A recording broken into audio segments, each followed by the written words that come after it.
Osée, chapitre 13. Lorsqu'Éphraïm parlait, c'était une terreur. Il s'élevait en Israël.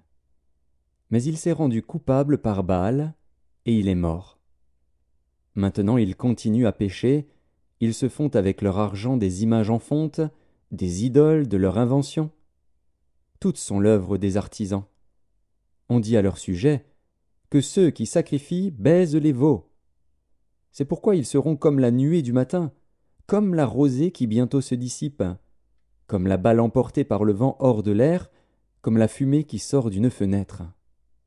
Et moi, je suis l'Éternel, ton Dieu, dès le pays d'Égypte. Tu ne connais d'autre Dieu que moi, et il n'y a de sauveur que moi.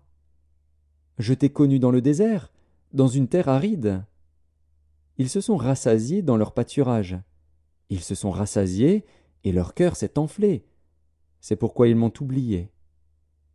Je serai pour eux comme un lion, comme une panthère. Je les épierai sur la route. Je les attaquerai comme une ours à qui l'on a enlevé ses petits, et je déchirerai l'enveloppe de leur cœur. Je les dévorerai comme une lionne. Les bêtes des champs les mettront en pièces. Ce qui cause ta ruine, Israël, c'est que tu as été contre moi, contre celui qui pouvait te secourir.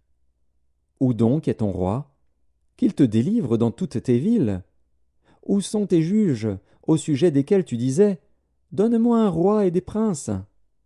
Je t'ai donné un roi dans ma colère, je te l'ôterai dans ma fureur. L'iniquité d'Éphraïm est gardée, son péché est mis en réserve. Les douleurs de celle qui enfante viendront pour lui. C'est un enfant peu sage, qui, au terme voulu, ne sort pas du sein maternel. Je les rachèterai de la puissance du séjour des morts, je les délivrerai de la mort. Ô mort, où est ta peste? Séjour des morts, où est ta destruction? Mais le repentir se dérobe à mes regards. Éphraïm a beau être fertile au milieu de ses frères, le vent d'Orient viendra, le vent de l'Éternel s'élèvera du désert, desséchera ses sources, tarira ses fontaines. On pillera le trésor de tous les objets précieux. Samarie sera punie, parce qu'elle s'est révoltée contre son Dieu. Ils tomberont par l'épée. Leurs petits enfants seront écrasés, et l'on fendra le ventre de leurs femmes enceintes.